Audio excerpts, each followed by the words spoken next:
Evelyn to Philip, April 2nd, 1945. My dearest, this female is dated the 2nd, but it is actually being written on the 3rd. Reason? I was much too tired to attempt writing last night and went right to bed.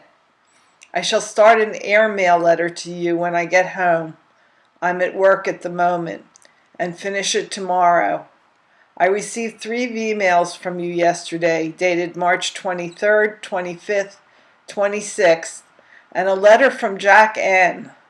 When I opened the letter from Jackie, I found a long sheet of paper with the following sprawled across. Quote, Dear Evelyn, what's wrong? I'm worried. As ever, Jackie. Unquote. I hadn't written to him for some time and intend to get some sort of letter off this evening. I half expected the letter to contain news of his plans to be married, but he said nothing. So I'll just have to wait for a reply to my letter. Your emails informed me of the feast you had with the package I sent, and I'm so glad you and the others enjoyed it so much. Mom is readying a package of food for you, and yesterday she showed me a large box of macaroons that is one of the items to make up the package. You didn't say how the package arrived, and I presume it arrived in good condition. Eddie wrapped and packed them, and he was anxious to know just how they did arrive. Kindly advise. I was so glad that you finally got the proofs and that you thought so highly of them. Undoubtedly, you must have the picture of Adele writing on the blackboard by this time, and though it is a cute picture, I'm sure you'll agree it doesn't compare with Laurston's work. I shall have the pictures made up just as soon as I'm in receipt of the proofs. So you took a bet on the date of V-Day. Sure do hope you win. I shall be looking forward to the letter you started on the 20th and finished on the 24th.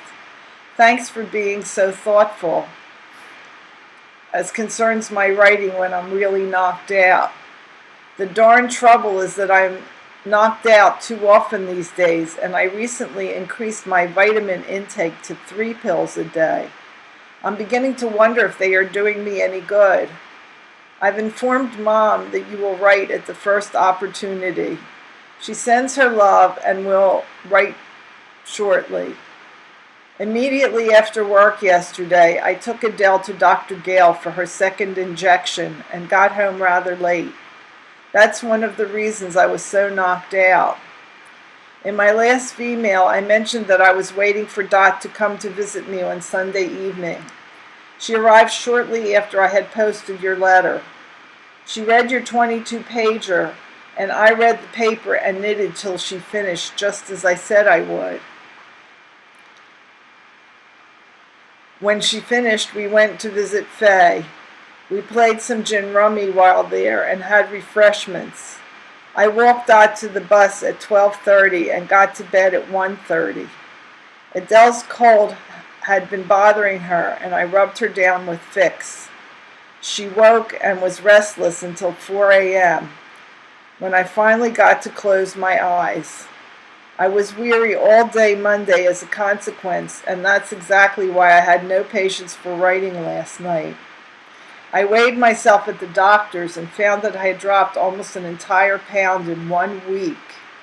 Adele had dropped a half a pound due to the needle and her cold. Adele is sporting a stiff arm from the effects of last night's needle and was unmanageable this morning. I had a picnic getting her dressed, and she didn't want me to go to work. She was all right when I left, and it will undoubtedly wear out in a matter of hours. I adore you, darling, and will write more this evening. Your Ev. Philip to Evelyn, 2 April 1945.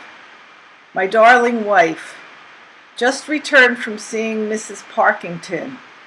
I agree entirely with your own opinion of the film suite and enjoyed it fully as much as you said you did. I thought Greer Garson adorable. It strikes me that she and Ingrid Bergman have a certain quality in common, but I just can't seem to put my finger on it. What am I saying? Walter Pidgeon is a most accomplished performer and was darn near perfect as the Major, but I was conscious during the picture of a very pronounced dislike for the character of the Major. I suspect that most women, including yourself, would find such a man inordinately attractive, but I dislike his type most heartily. No accounting for tastes, is there, Chippy? Last night when I settled down to write, it occurred to me that there wasn't much of anything to write about to you.